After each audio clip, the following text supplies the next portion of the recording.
Good evening student. जैसा कि आप लोगों को पता है कि बोर्ड एग्ज़ाम की डेट आ चुकी है। अब वो समय है कि जब आपको पेशेंस के साथ तैयारी करनी है। अब कुछ बच्चे इसमें बहुत कंफ्यूज हैं कि स्कीम आ गई, बहुत बड़ी चीज़ आ गई, बहुत बड़ी। देखिए, डेट शीट आ जाने से परेशानियां नहीं बढ़ती।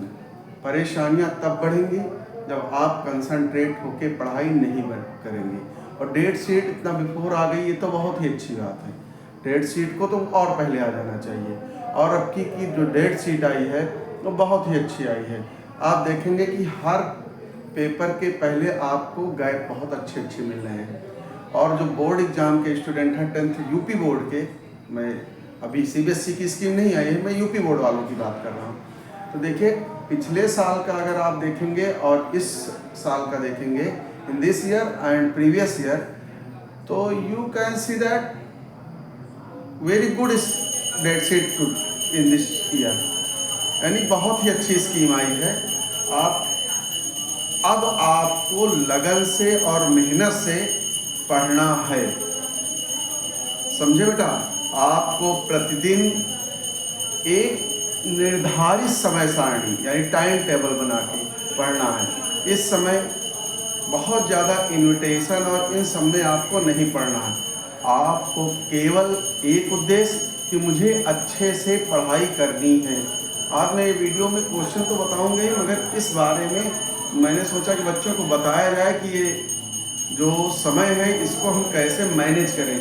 देखिए, आप दो रिलेटिव के यहाँ नहीं जाएंगे तो थोड़े दिन नाराज रहेंगे, मगर अगर आपके 2 मार्क्स लेस हो गए तो आपसे बहुत ही ज़्यादा चीज़ें दूर चली जाएंगी। एक एक मार्क्स के लिए जब सर्विस में जुड़ते हैं तो बहुत ज़्यादा परेशानी का सबक बनते हैं। इसलिए आप लोग एक बार रिलेटिव से दूर हो जाइए, मगर अपनी मेहनत से कतई दूर मत होइए। आपको करना क्या है, इस समय जो समय है कि बहुत ही धैर्यवान होकर, बहुत ही पेशेंस से प्रतिदिन आपको स्टडी करना है। एक निर्धारित समय सारणी बना के। अब निर्धारित समय सारणी, देखिए, बच्चे टाइम टेबल बनाते हैं, मैं इतने घंटे मैथ्स को दूंगा, इतने घंटे इंग्लिश को दूंगा, इतने घंटे हिंदी को दूंगा, इतने घंटे ये। इसको आपको नहीं देखना है। आपको टाइम टेबल जो बनाना है कि मैं कब सोऊंगा, मैं कब खाऊंगा, मैं कब मतलब कहाँ स्कूल जाना, वो सारी चीज़ें का टाइम टेबल होना चाहिए। बाकी आप टोटल टाइम पढ़ने पे बिताइए, यानी हर समय आपको पढ़ना है। पढ़ने से बेटा कोई उगता नहीं और पढ़ने से कोई बीमार नहीं होता। ये सब फर्जी बात है कि वो पढ़ने से बीमार होगा। ये पढ़ने से कोई नहीं बीमार हो। पढ़ाई के साथ फर्जी स्ट्रेस लेने से ही बच्चा बीमार होता है। तो आपको स्ट्रेस लेने की क्या ज़रूरत है? आप सभी क्वेश्चंस को, मैथ्स के, इंग्लिश के, बहुत ही आराम से पढ़िए और सब सारे टॉपिक्स को क्लियर किए। मैंने तो जब बहुत पहले जुलाई में और बल्कि अप्रैल में ही बता दिया था कि आप एक चार्ट लीजिए और उस पर आप की पॉइंट, मैथ्स के सारे की पॉइंट उसमें लिख दीजिए। और जहाँ पे आप सोते हैं उसी के अपने सर के सामने फ्रंट पे आप लगा दीजिए। और उसको जब पेस्ट कर देंगे तो सुबह उठिए बढ़िया, एज एक हैबिट की तरीके। जैसे बहुत लोगों की हैबिट होती है कि हम सुबह उठेंगे अपनी हथेली देखेंगे, तो हथेली तो देखते ही हो, अच्छी बात है, चलो अच्छी बात है। कोई होता है कि चलो हम धरती माता के पैर छुएंगे, कोई होता है कि नहीं हम अपनी मम्मी के का मुंह देख के उठेंगे। इस तरीके की चीज़ें आप लोग करते हैं, सब कुछ ना कुछ करते हैं, हाँ सभी बच्चे।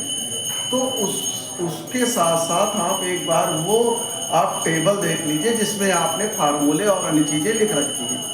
वो भी आपके लिए एज ए गॉड है, आपका वही भगवान है। सबसे स्टूडेंट का सबसे बड़ा ईश्वर उसकी पुस्तकें और उसका जो है, यानी पुस्तकें और उससे पुस्तकों से रिलेटेड चीज़ें ही उसका इस समय भगवान है।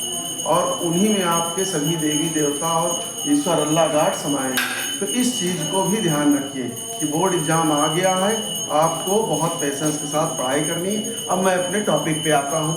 जैसे हमने एक क्वेश्चन लिखा, there is a circular path around a sport field. एक सर्कुलर पाथ है, सर्कुलर पाथ मीन्स ऐसे, ये एक पाथ है। Around a circular around field, Sonia takes 18 minute. इस फील्ड को में यहाँ पे सोनिया है, इसका चक्कर लगाने में Sonia 18 minute to drive 1 round of the field, while Ravi 12 minute में लगा लेता है। रवि भी यही से स्टार्ट कर रहा है, इसका वो पूरा राउंड 12 मिनट में लगा लेते हैं। सोनिया धीरे दौड़ रही है और रवि तेज दौड़ रहा है। सोनिया धीरे दौड़ रही है और रवि तेज दौड़ रहा है। ठीक है, तो आपको ये देखना है कि कौन तेज दौड़ रहा है, कौन धीरे दौड़ रहा है।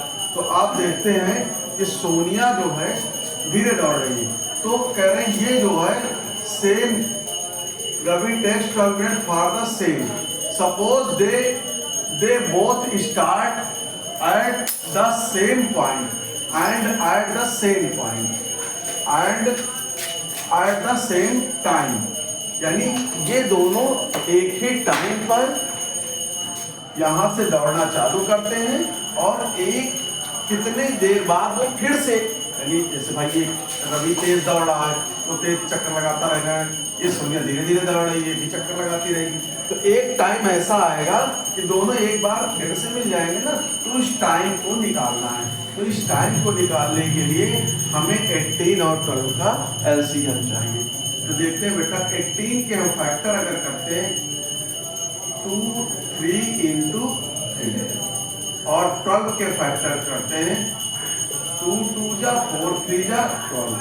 तो एलसीएम आएगा जो आपका एलसीएम ऑफ 18 12 इक्वल टू 2, ये कॉमन है। पहले आपसे मैंने बताया बेटा कॉमन लिख दिया करें, और ये 3 भी आपका कॉमन है, तो 3 कॉमन हमने लिख दिया। अब जो बच्चे हैं उनको लिख दे, तो एक 3 बच रहा है और एक 2 बच रहा है।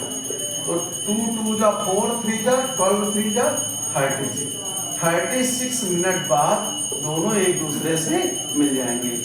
तो ये क्वेश्चन आपको बताया।